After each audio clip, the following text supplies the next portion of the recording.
So welcome everybody. Are we ready to go? Are we filming? Okay.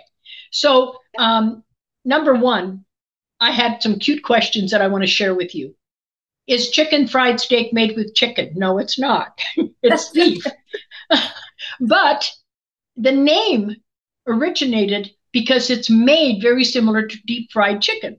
You bread it just like deep fried chicken. And so that's why it came out chicken fried steak, but it's not chicken that's being fried. The next question was, what cuts of meat are the best? And I'll tell you all about the recipe in a minute. So now I need my glasses because I can't see my own writing here.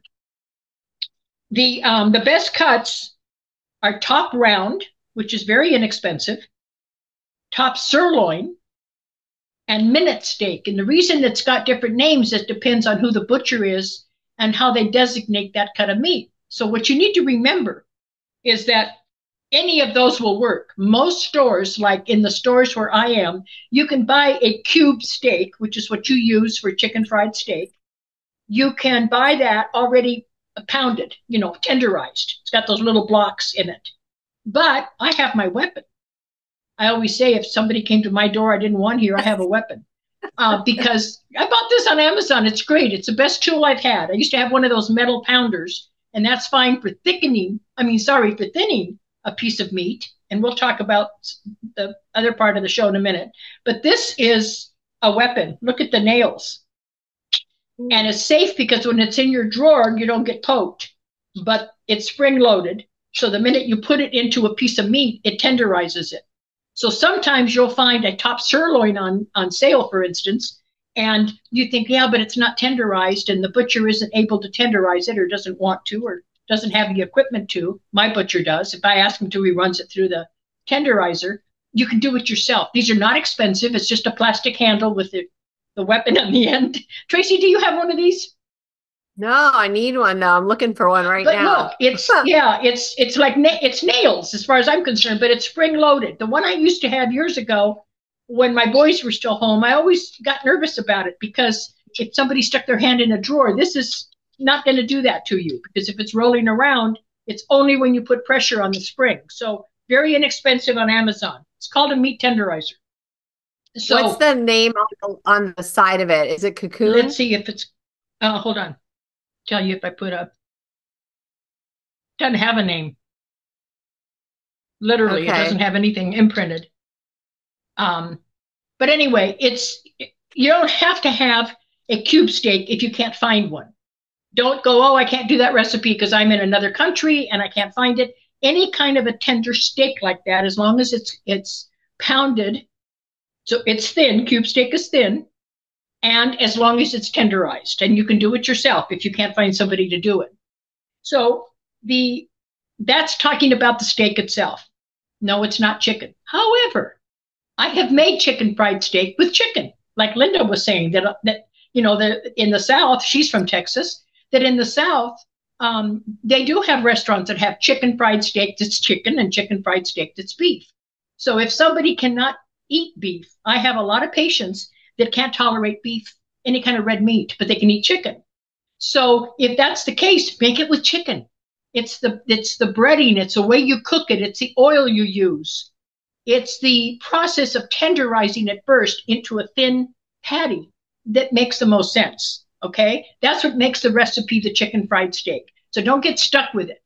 The one thing that this show aims to achieve the most, and Tracy and I have had conversations, quite a few about this, is that our goal and the goal of QHS and Cynthia is to educate, not just to give you a set of rules or a device of some kind, but to educate you. And all of our teams that have all of the programs do that, whether it's key, it doesn't matter what it is. They're all doing that in order to help educate our members, not only before we go into our miraculous healing technique, the bed, but as we've all mentioned, what good does it do to go in there and be able to get total rejuvenation and come back out and do the wrong things again? You're going to be right back in there. Tracy, what's that saying that I love that you always say, that what got you there? What is it that what got you sick? Hippocrates. Yeah, what's that saying? Before you heal someone, make sure that they are willing to give up what made them sick in the first place. Yes, that is so profound. Before you heal someone, make sure they're willing to give up what made them sick in the first place. And that's so important. And that's what my goal is in this particular new program, is to help you understand that you don't want to go back to anything that got you to where you are now. All of us are here because we have some health issues. All of us are here because we believe in the miracle of frequency and the body being able to heal itself. So my recipes are all anti-inflammatory. They don't have any preservatives or additives in it that are not natural. But I also want you all to understand that the recipes are just a guideline. I've said that on so many times on the Walk and Cook. In other words, if you can't have beef, use chicken. If you're allergic to something, swap it out. If you're vegan, find whatever protein you use and still make the sauces. The sauces are delicious. I'm a saucy person. Yeah, they call me the saucy doctor when I was teaching because everything I did had sauces. And I said, I like a little bit of main course with my sauce, not sauce on my main course. And so if that's the case, it doesn't matter if it's a bowl of vegetables. Make the sauce. I just this weekend did 4 new recipes. And the sauce was so good. I was just putting it on broccoli because that's all the vegetable I had. And the sauce is so good, I just made a big bowl of steamed broccoli and put it on. You do not have to follow it to the T. However, in a cooking class, I suggest that the first time you cook it, if you're going to be in your kitchen cooking, make sure that you follow the recipe to the T the first time. If you're not allergic to anything or you aren't omitting anything for other reasons, okay, whether it's religious or health reasons or whatever, make it the first time, with the ingredients that we have in the recipe so that you can really get the feeling of what it's like. What we're going to do on the show is, and this is all thanks to a lot of work with Tracy and Peggy working together, they've rearranged the schedule. And the show will be live in your kitchen with me helping you on Mondays. Tell me if I'm incorrect, Tracy. Tuesday, the recipe will be published, right? No? I got it wrong again. We can't hear you, hon. I just realized something. They need the recipe before so that they can, oh boy. Okay, so the way it's that's not. Yeah, they need the recipe before they cook it. So we need to post the recipe on Tuesday so they can shop. And then No, I don't think that's right. Let's talk about that for all of you to know too. For instance, next Monday, I cooked the chicken fried steak. That's already published. Okay? So they know what to prep, and I'm going to tell you today how to prep it. Then if Tuesday, the recipe for the following week comes out, would that work or not? This is all in progress. So, okay, so it's not. Okay. No, that's what I said. So the new recipe will come out Tuesday. The show that they recorded the day before will be published on Friday. So your schedule of Tuesday and Friday are flipping. But they don't know what that is really, so it's not pertinent. But either way, so you'll get the recipe a week before, right, Tracy? Yes. A whole week before and a weekend, so that you have time to shop. So regardless of when we film, because you weren't even aware of when we were filming the cooking show, then you'll have that whole week, or at least most of that week, to shop, and then that weekend, so that you have it in advance. This time you got it in advance on Friday, and I think that's where the confusion was that people were asking me. No, they got it today because you messaged me this morning saying they need the recipe. And so it just was posted today. Friday was posted the bourbon chicken. That's why Magda made it. Okay. All right. Gotcha. So then, go ahead, Linda. So let me ask you a question. So this new show, the recipe will be on the newsletter on Friday. Right? No. It'll be a different recipe on Friday. No. So that I thought that would be recipe on Friday anymore. There will not be. Okay. The recipes are coming out on Tuesday. And here's the deal. If the show goes smoothly, we're going to do it every week instead of just once a month. Because I was talking to Cynthia yesterday and I'm like, if I'm going to be cooking, I would rather more, member engagement anyway. So we might as well just do that instead, but it just depends on how smoothly it goes. But if we have a small group, it will go smoother and then gradually will grow. So it seems like it should be doable. Yeah, Tracy's right. I mean, we have to start, there's always glitches when you start something new. We're all in a learning curve here. So with a small group, it won't be difficult. What will be challenging is when we have people that are joining us and we have to kind of go over the rules again, but hopefully they can listen to this orientation. So, okay, well, thank you for clarifying that. That's what I wanted, because I was confused too, as you know. Okay, so now how do you prep for a show? You've seen cooking shows. You've seen Tracy do it, where you have everything measured out. And I brought out all my show and tell. I mean, I've got little glass Pyrex dishes. I've got little sauce dishes that I bought on Amazon that are Asian dishes for sauces. I've got bigger ones, like when you're going to do a half a cup of something. And then I have little ones that I know Tracy has, the little ramekins that come in 2 sizes or 3, I think. Anything works. When I was having to live in the hotel, when I first came back from Ecuador, I didn't have a lot. I mean, it was like whatever I could get. And they had in the hotel, they had this horrible breakfast, continental breakfast that's included. And they had these little plastic things that you could put nuts and raisins and stuff on your cereal. Those work great. I don't like plastic, but the point is even lids will work. But have everything prepped. The recipe will give you the list of ingredients. If it says chop your onions fine, have them chopped, because we don't want to take time during the show to wait for somebody to chop an onion. It has to be prepped just like a regular cooking class would have to be. And I've given plenty of cooking classes in person. And everybody preps ahead of time, and then we start the class. They follow the recipe. If something is liquid, make sure you measure that out too, including your oil. Yes, Tracy? You guys can get those containers at the Dollar Tree. Yes, I got some of these at the Dollar Tree, but they only had a few. Yes, you're right. And Dollar Tree also has some great bigger sizes, don't they? Sometimes they have the glass ones that look like Pyrex, and they're $1.25. So, I mean, you don't have to spend a lot of money. Just use whatever you have, but have everything laid out like you've seen Tracy do.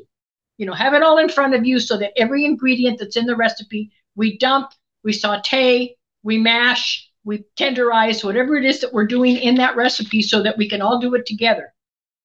If a recipe calls for garlic, I have to admit that when I first came back into the States, I bought the jars of crushed garlic that was organic from California, which I love, from the garlic capital of the world there. And it isn't the same. Nothing can beat fresh garlic. I used to grow fresh garlic when I had my farm in Idaho. And so use fresh garlic. But even if you use fresh garlic and you're going to make a recipe a couple days, or you're going to cook 2 days that week, crush it all or chop it all and put it in a little bit of olive oil or a little bit of avocado oil and stick it in a little jar in the refrigerator. So you don't have to keep prepping every day if you're going to use fresh garlic. But don't buy the stuff that's already done, because it's in oil that you don't know has been refrigerated properly. If it's in water, it loses a lot of its flavor. So if it says garlic, try to use fresh garlic. In a pinch, you can always use powdered garlic. Don't use garlic salt or onion salt, because that completely changes the recipe. The other thing is the question about flour. I use 4 different kinds of flour. I use organic rice flour, white rice flour, for things that are light. Like if I'm going to make a really light gravy, that I make my roux with, which is much easier. If I'm going to get something like I want a chunkier, crispier breading, like we're going to do in this one, use a regular gluten-free flour. Don't use like a organic white rice flour, because it's too fine. It's almost like cornstarch. So it will not give you that crispiness that you need. That just think of fried chicken. You want it to be crispy like fried chicken. So I have several brands that I use. You can buy them online. My grocery store doesn't have them, but any kind of a gluten-free flour is fine. Just use a regular flour though that's gluten-free, not a real thin one. Don't use cornstarch instead, or tapioca starch or something, because you won't get that crispiness in this particular recipe. The aminos. People are confused. I've had people actually send me messages, private messages, and said, well, I'm allergic to soy. Can I have Bragg's aminos? Most people can, unless you end up with an allergy, like when people have an allergy to seafood or peanuts, that they get an anaphylactic reaction. Obviously, you wouldn't want to try it then. But if you just have a digestive issue, which I have, I don't do well with soy. When it's fermented, the gluten is gone.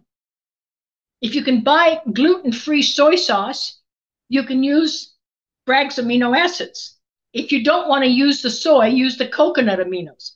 I think, Tracy, you prefer coconut aminos. I don't like the flavor of coconut aminos, but a lot of people can't tell the difference. I've had students say, well, I don't see the difference. Choose what agrees with you. Coconut aminos or Bragg's aminos, it's amino acids, are like salt. Do not salt your dish until the end if you add any kind of aminos, because they're very salty in the natural fermentation process, and you don't want to oversalt because it's really hard to get the salt out once you put too much in. Okay, let's see. The other thing, when it comes to positioning your phone, Tracy, you have a stand. I have a stand, but I'm not using my stand. I always use my laptop and my screen. You can find a stand at any of the local stores, even my grocery store has them, or on Amazon, which is what I prefer, so that you can put it right where you're prepping or you're cooking. Your stove may not be in an island. It may be like Tracy's is, and like mine is right now, against the wall. You see the stove behind me there in my future kitchen. That's not my kitchen now, obviously, not in a 2-bedroom apartment.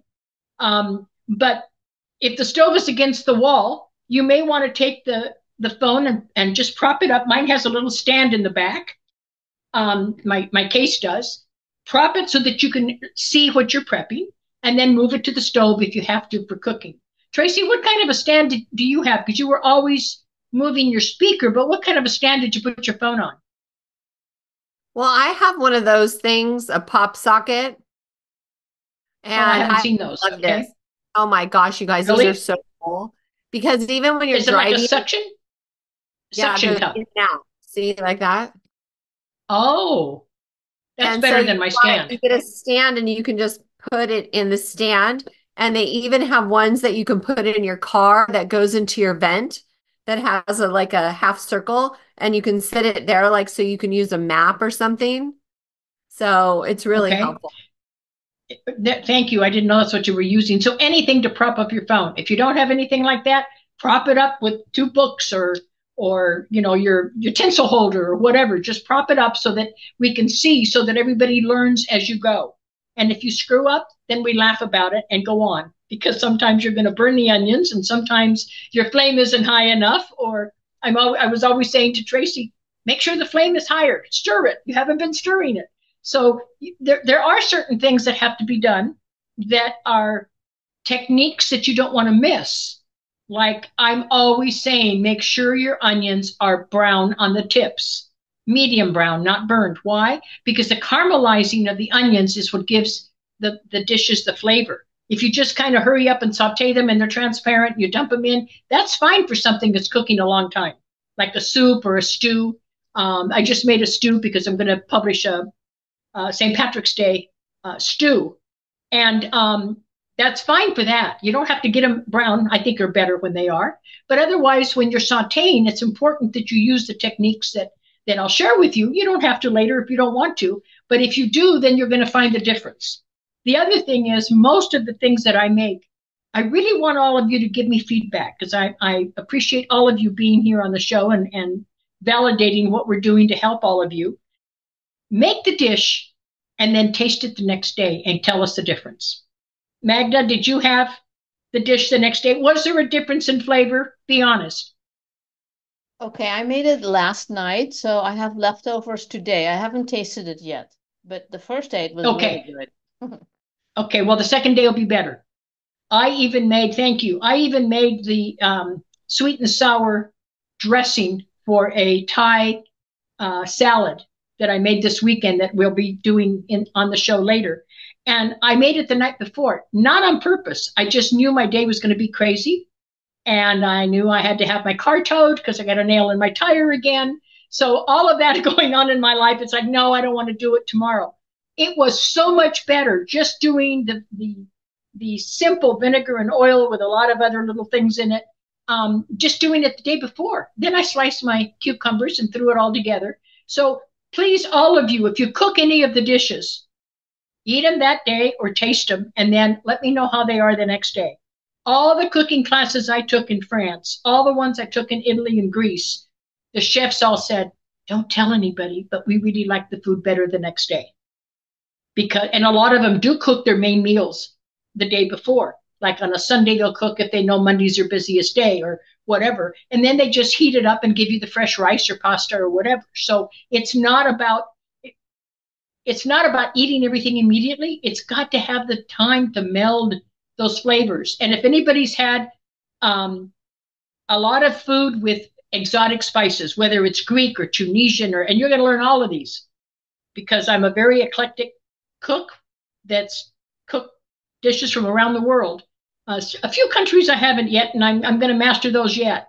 But when you're using different spices, for instance, if you're using Moroccan spices and Middle Eastern spices, they're not going to be the same day.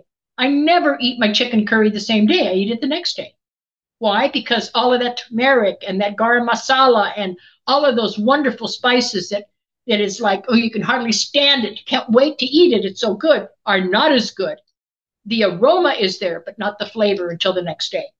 So the other thing that we're going to do is ask you for feedback. So we're going to take a few minutes each time and say, okay, like Magna did. She put it in the chat, but I want to say, okay, Magna, tell us how it was the next day. And be honest. We need to know so that all of us learn from it. If somebody says, oh, I didn't like it because of this or it got bitter, we need to know. But remember, I've tested every recipe that I share with you. That's why weekends is my cooking time. Literally, usually I shop Saturdays and cook all day Sunday because then I have food for the week. And that's what I want to help you do. With our life as stressed as it is right now, and God willing, that's going to change before too long. But with all the stresses that we all go through, and that's not even counting the stresses of our health issues. That's just stress, just living, just life. If you can cook some meals, a couple of meals, 2 or 3 meals, let's say on a weekend, to get you through a busy week, think of how much less stress you're going to have. And remember, my philosophy is if I'm going to make the mess, I'm going to make it one time. I'm going to chop onions and I'll have 3, in this kitchen in my apartment, it's awful because I don't have space. But when I had my big kitchen, which was very much like the one you see behind me, I had different areas. This is this recipe and this is this one. So when I chop the onions in my food processor, I need a cup here and a half a cup here and whatever. And I could just throw everything into the recipe and make 3 meals out of the same mess. So if you can learn to do that, that's a stress reduction technique that nobody else teaches. But you need to know that because it's very important. Do you have something to say, Tracy? Nope. Oh, I thought you were putting your finger up. Okay, so the other thing that's important is the type of utensils that you use. And I'm just as guilty as most of you probably are. When the non-stick surfaces came out, I bought them. I bought the best ones that I could. I did all my research and later on found out how toxic everything was. So I only used cast iron or cast iron lined with porcelain, with ceramic, because that is not toxic. If you have toxic ware, just remember something. And you can go on, and I want to give you a website. All of you that have any questions, and those of you that are listening as well, if you have any questions about the toxicity of something, is this shampoo good for me? Is this skillet okay? Go to environmentalworkinggroup.com. It might be .org because it's nonprofit. It's EWG.org.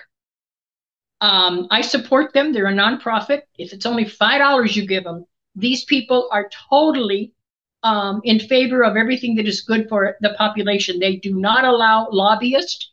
They don't have any other people that are paying for any kind of promotion or advertising. But they have a whole report on cooking products, all kinds of utensils and pots and everything, telling you exactly what all of their people that do their laboratory testing. They have a huge place in Virginia and Washington, D.C., both, and they will give you the results of that. They'll tell you which foods have the most pesticides. So go to environmentalworkinggroup.org and get all their free reports. I think some of them are free, some you have to do, a $15 a year donation or something. I have nothing to do with the group other than I love the fact that they're all in favor of healthy products, everything from fertilizers to baby products, to baby diapers. They'll tell you which ones their testing group found that were safe and which ones you thought were organic and safe and which ones weren't.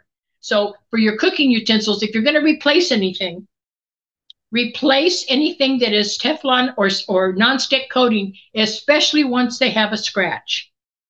If you read all of the research, the minute you have a scratch, you're getting all of the toxins. The PFOAs, you're getting the aluminum that's underneath. You might as well be cooking aluminum pans. And so that's where Alzheimer's, Parkinson's, dementia comes from. I feel very blessed that my grandparents who raised me did not end up with any kind of cognitive disorder because they were in their 80s when they passed, and Mom only cooked on cast iron Guardian Service cookware. That was the big thing in the 50s. Everybody bought Guardian Service, and it was real thick layers of aluminum, but that's dangerous. Yes. So can I add one thing? So depending on your budget, it might be really difficult to go out and buy all new things. Okay. No. And I do use stainless steel. Can't remember the name of the stainless I use, but I use stainless steel a lot. Also, like I know that a lot of the baking sheets, it's really hard to find pure or stainless baking sheets. So one trick you can do is line it with parchment. And then that protects you from that aluminum getting into your food. So you can just line the base, and then it's easier to clean up. Absolutely. And I do that. Thank you for that reminder. I used parchment because I couldn't find the stainless steel ones. You're right. I bought the aluminum ones. I bought some better ones, not the dollar store ones, but you don't want the food touching it.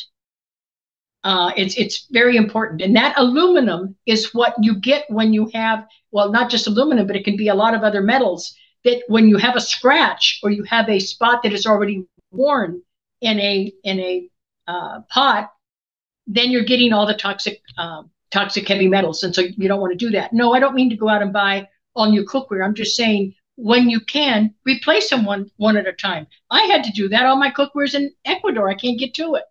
So I had to buy, I started out with stainless steel, as Tracy said, and I don't like to fry in stainless steel. So I bought cast iron. Cast iron's not expensive. And so I bought several cast iron. Tracy saw it. I think one time we put it all on the stove and took a picture and showed her. So I just one by one, as I could, bought, different size skillets and what am I trying to say? Bakers and stock pots so that I would have that, because until you can get some good cookware, at least they're not expensive. They're heavier than heck. I always laugh because if you're having to lift them, it's like lifting weights. But they are healthy. The cast iron that our moms and our grandmothers used are the healthiest. Did you have a question, Jorgen? Or a comment? No. Oh, I thought you did. Okay, sorry. Anybody have any questions so far? And then I go through at the end. I was going to say, you'll take questions, right? Yes, absolutely. From anybody, the listeners or the people that are participating online. Anybody have any comments or questions? Yeah. I have a quick question. Stainless steel. Yes. I have one that is lined. It does have a scratch in it, but it is stainless steel. So should I get rid of it?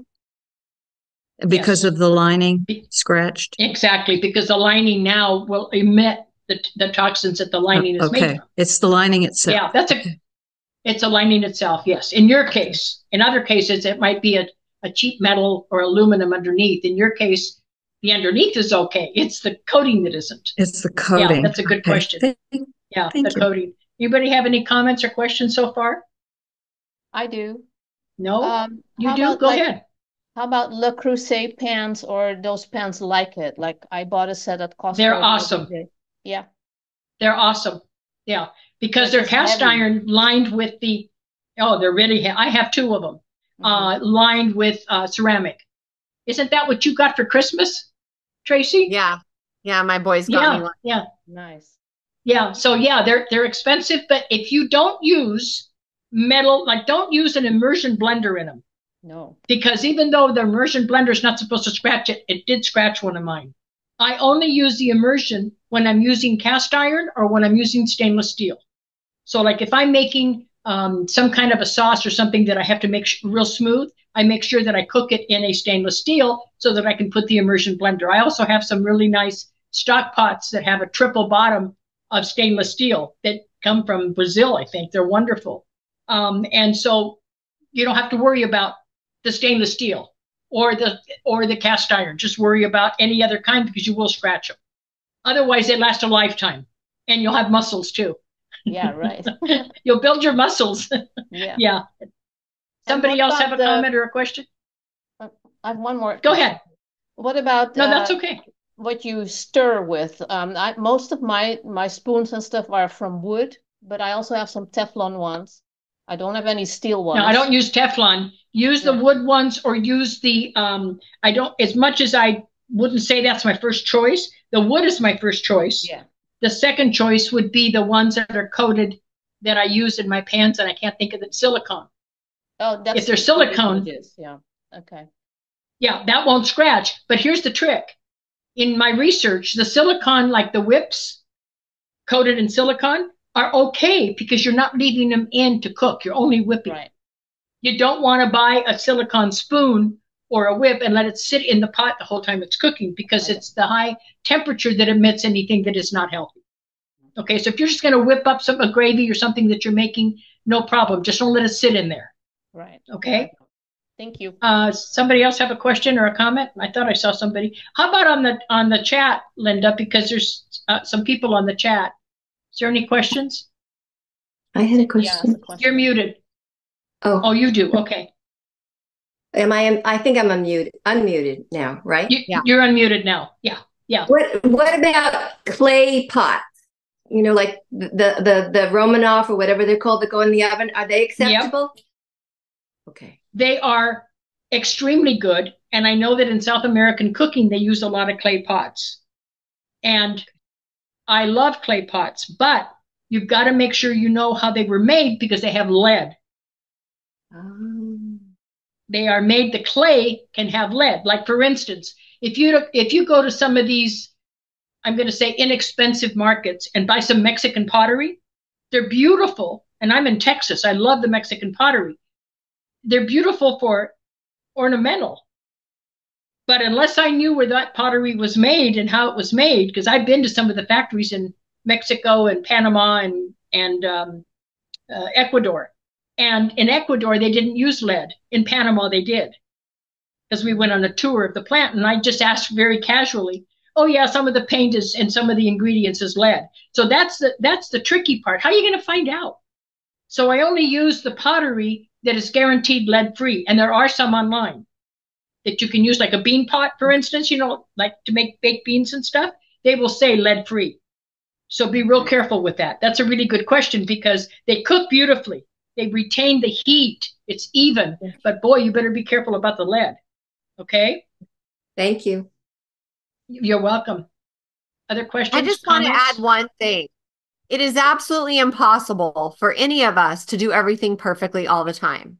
So allow yourself grace. And they always say the 80-20 rule, you're doing good. The 90-10 rule, you're doing excellent. I believe it's impossible for everybody to hit this 100%. Okay? So just allow yourself grace and just do a little better every day. Okay? Well, and thank you, Tracy. Really important what Tracy just said. But let's add to what Tracy said, because that was really important. Let's say, I'm going to give you another hint here. And this show is not going to be just about cooking. It's going to be mainly about cooking, but it's health through education. Remember that. That's my commitment. That's what I've practiced for 40 years. If you're eating something, like let's say that you have that pot, Cynthia, and it's your bean pot. You love making baked beans in that one pot. What Tracy said is fine. You don't make baked beans every week, I don't think. So if you use it for something like that occasionally, it's not going to hurt. But there's one other thing you can do to protect yourself that most people don't know. When you go out to eat, if you eat seafood, always carry a selenium tablet with you. You can buy in the health food store. The least expensive brand is fine, because selenium is not a prescription and it all is standardized by the FDA. Why? Because if you take it with seafood, selenium acts like a magnet to draw any toxins from the fish, any heavy metals, not bacteria, but heavy metals from the fish. And it also draws out the lead, because that's a heavy metal. You see what I'm saying? So The one concern with fish is the heavy metals, right? The aluminum, the mercury, all that. Well, the same concern is with lead. So if you just carry a couple, I have a little tiny, I test my blood sugar, and the little strips for testing come in this really nice little round airtight container. And in that is what I mark selenium. And I always carry just 2. I haven't eaten fish out in a while, but when I do, I usually get a good salmon, a good wild caught salmon at a restaurant that I like. But even though I know where it's caught and who cooks it and who debones it, because I know the owner of the restaurant, I always take a selenium with me. So just carry one so you don't say, oh, I'll take it when I get home. It's a little too late. If you take it when you're eating your meal, it'll act as a magnet and it'll get that heavy metal out. How's that, Cynthia? So you can use your pod. Does that help? Okay. Okay, Jorgen. Go ahead, hon. Yes, yes. Will you please write that in the chat? This selenium. I don't know what it is. Selenium. Oh, that's right. You're in Copenhagen. Yeah. Please in Danish. No. Yes, selenium. We need to translate what that is. There it is. Yeah. What about a Brazil nut? A Brazil nut is high in selenium. So a Brazil nut is high in selenium, but you'd have to eat a whole handful or a whole cup of them in order to get what you get in one selenium over the counter. It doesn't have that. It's not as concentrated. You need it to be real concentrated so that it acts as a magnet for the heavy metals. So anytime you're concerned about toxic heavy metals in food, just take a selenium. It doesn't work if you take it an hour after you've eaten it. Take it right with the meal.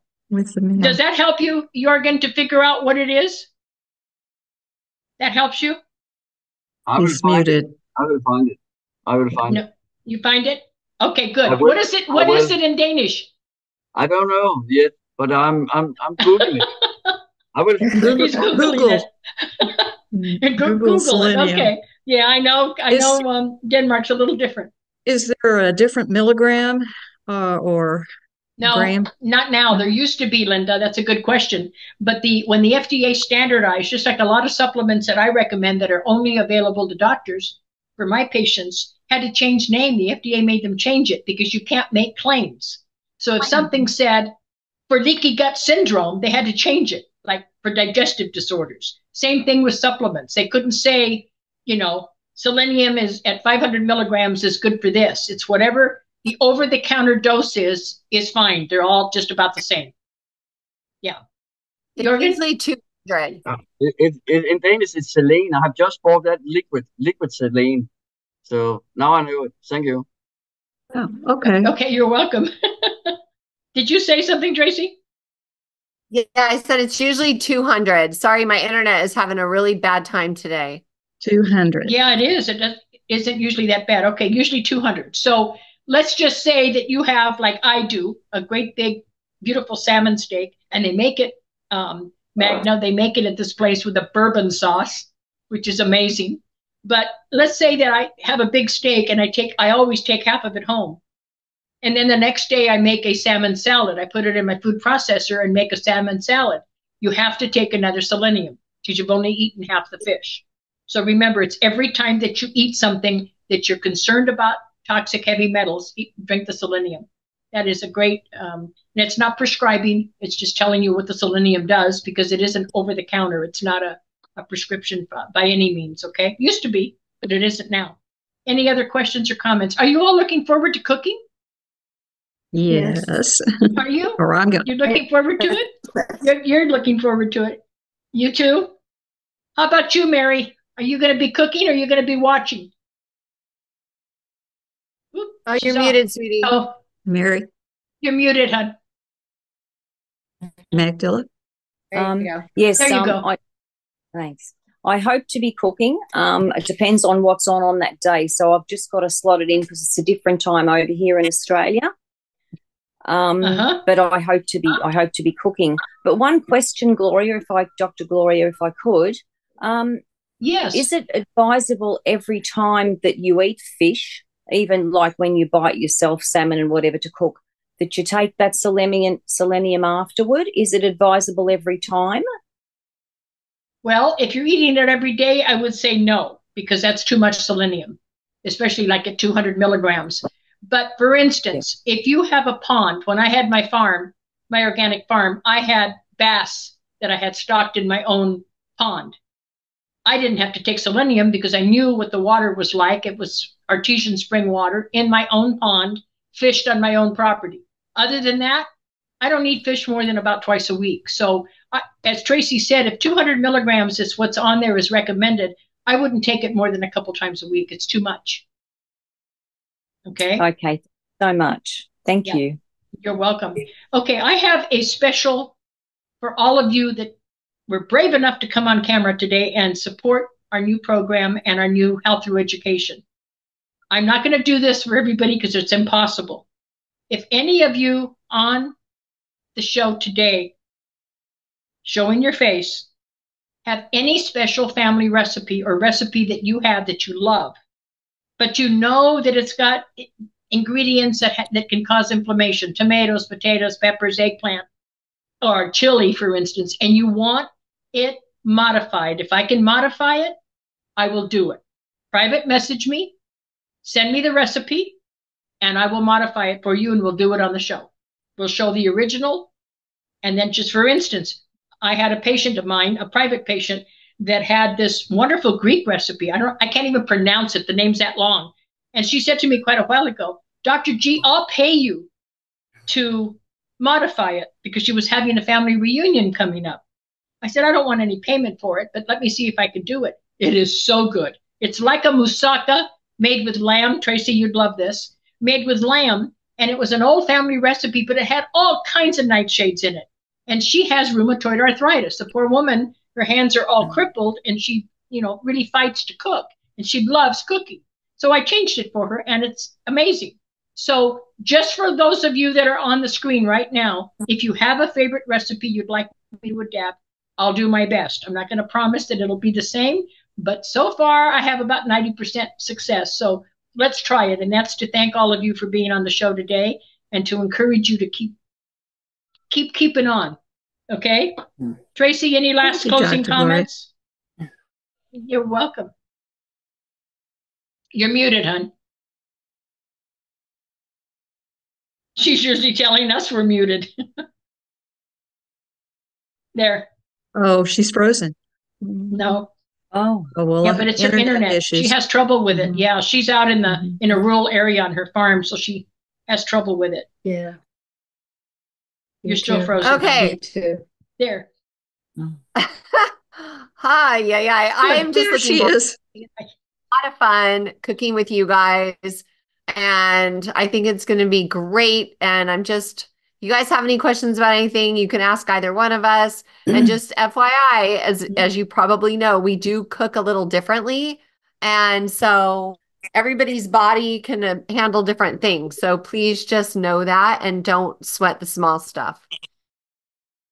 Right. Jürgen has a question. Thank you. Jürgen, go ahead. When will you go to the kitchen and make the cooking? Is that Friday or next Monday? Next month? No, Monday. It'll be every Monday. If we get good support, it'll be every Monday instead of WoW Can Cook, which Tracy and I were filming. 1:30, just like today. Wow. 1:30 Central Time. Wow. So I don't know what time. What time is it? Aren't you about 8 hours ahead of? It's almost. It's 9 o'clock in Denmark now. It's 20 minute past 9, so it's fine for me. I can join. Okay. What about you, Mary? Does it work for your time schedule? This morning, the call started at 6:30 in the morning on the Tuesday morning. So she's a day ahead. Yeah, she's a day ahead. It's a great way to start the morning. Cynthia has a question. Yes, it is. Get you going. Go ahead, Cynthia. I just have a comment, and thank you, Tracy, so much for talking about the 80-20 and the 90-10, because I hope that when I make all those mistakes, it absolutely makes up for all the mistakes I've made. And that's the frequency. I'm hoping that my prayers change it. It will. This will be have fun with it, like I said. Just get better and better. Slowly, incrementally. Again. again, as Cynthia always says, better and better and better. I'll again. make a comment about the usage of whiskey versus bourbon. And I was going to say that bourbon is aged. It's aged up to 2 years. So it's sweeter than whiskey. But that's the major difference. Oh, thank you, because I am not a connoisseur, which is not of a that, huge. But I know that no, not a big thing. But I was telling Magna that the bourbon chicken that she did, when I get the salmon, the gentleman that owns the restaurant promised to give me the recipe for the bourbon sauce. It's quite sweet.